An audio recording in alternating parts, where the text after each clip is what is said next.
This video is now in session, and we need to talk about the effects of abortion.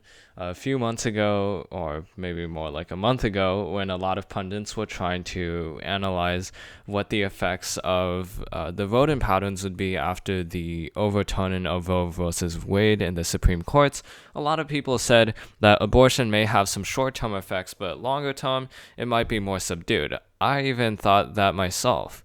But it's very obvious that abortion does seem to be a very big issue to a lot of voters, to the point where they're willing to go out and vote in elections. If we look at this Kansas abortion proposal just a few days ago, it was shot down. This measure, by the way, wanted to allow allow the ban of abortions through a constitutional amendment to the state constitution. It was shot down by almost 20 percentage points. That's a very large margin in a state that voted for Trump by around 15 percentage points just 2 years prior. So the fact that such a Republican state was willing to vote against abortion or against this amendment, and in record numbers, almost 1 million voters, that should be ringing some alarm bells in the GOP right now, especially when it comes to the Senate and the governor's races, because the fact that this many voters are willing to turn out in a 2022 election, when you have issues of inflation, the economy that still run somewhat rampant, albeit not as large as it was a few months ago, the fact that people are still willing to vote against anti-abortion measures shows the amount of political fire that the Democrats will have come November. If you look at the polls right now, I mean, it's almost dead even between the Republicans and the Democrats. In fact, it is dead even between the Republicans and the Democrats. That's very worrying for the Republican Party. They should not be performing this badly in a midterm year, especially when the popularity of Joe Biden is very low right now. It's still low even after the Inflation Reduction Act, even after that was announced about a week ago. You see here that it's really like just a 15%. It's a 15% net negative margin against Joe Biden, and yet Democrats are doing all right in the polls.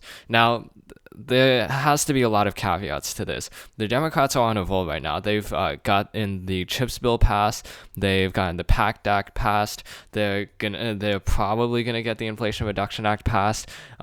Gas prices are going down. Abortion is becoming a fiery issue for the Democrats. This is all happening in the span of 1 month. So it's still a little bit too early to say if this kind of momentum will keep going, especially since after the Inflation Reduction Act passes, the Democrats won't have any additional bills to necessarily vote on besides potentially gay rights, but that's a very long shot at this moment.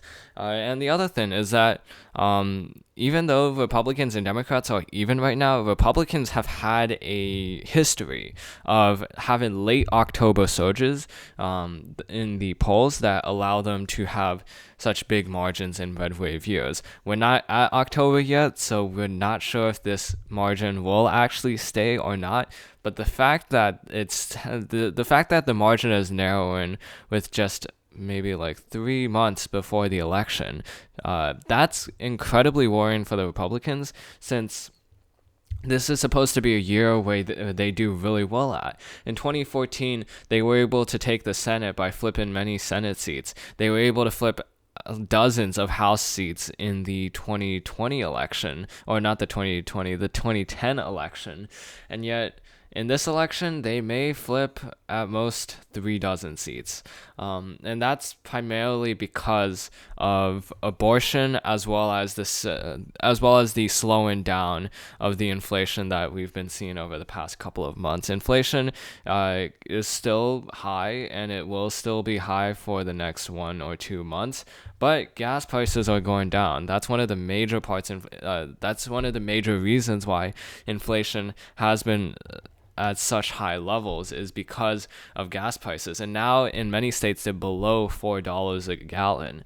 So Because of that, we're expected to see inflation the rate of inflation decrease, and we're expecting that only food will account for the majority of inflation in the coming months. Now, that's a lot harder for the Democrats to control than oil, and oil is already very hard for the Democrats to control. So it's not sure. It's not assured that the inflation rate will keep going down, but nevertheless, it's promising signs for the Democratic Party when that major issue is starting to resolve itself somewhat.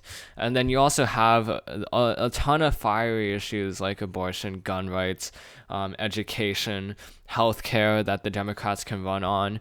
You have the Inflation Reduction Act, which lowers prescription, which allows Medicare and Medicaid to negotiate drug prices and allow or I guess force pharmaceutical companies to lower their prescription drug prices to those who use the government healthcare program. Those are very major things that the Democrats have historically been able to campaign on. In the 2018 elections, they were able to campaign heavily on healthcare, and that's something that could really help them. Also, like the Inflation Reduction Act, a lot of the times there's always caveats to bills for the general American public. The Republicans have claimed that this bill would hurt the middle class by increasing taxes on them, but that's easily rebuttable. That can be easily rebutted by the fact that there's really not much of a tax increase. There's not really a tax increase at all. No direct tax increases for the middle class. It's mainly just towards corporations with a minimum corporate tax rate, and it's at a rate that has been it's at a rate that's lower than the rate that it currently is. So this, by the way, is Janet Yellen's kind of legacy here, the global minimum tax rate, and the United States is doing their part. But ultimately, all of these things are not that unpopular with the American public, and the fact that they're not raising taxes on the majority of Americans, and the fact that they're essentially having prescription drugs lowered in their cost, they're really popular measures, and that's something the Democrats can campaign on, and that's why the Republicans have actually been kind of decreasing in their percentages of being able to win the House. Now, Republicans will definitely win the House, but it's not going to be by 250 seats like we saw in the 2010 election. According to our outlook, what we have is the House of Representatives. The Republicans win by 229 House seats, and that's primarily because of the suburban seats. If you look here, in the Las Vegas suburbs, in Nevada's 3rd District, in our it should say June 28th. I don't know why it says July, but in our June 28th outlook, we had it as lean Republican. Here you see it as lean Democratic, and that's because of this shift. Primarily because inflation has gone down in priority, and as well as abortion. If you look at the other areas of the California suburbs, they're either lean Republican or lean Democratic. If you look at the Syracuse region, that's lean Democratic. So there's a bunch of these suburbs that are swing territory, but because inflation is lowering especially in gas prices, and because the Democrats have been able to churn out a lot of issues in just this past month, the Republicans are on thin ice right now. In the Senate, it's getting harder and harder for them to actually have a chance of retaking the majority. Georgia is trending blue, especially because Herschel Walker is a really bad candidate. Pennsylvania, same thing. Mehmet Oz, a really bad candidate. In Arizona, Blake Masters, a very bad Republican challenger.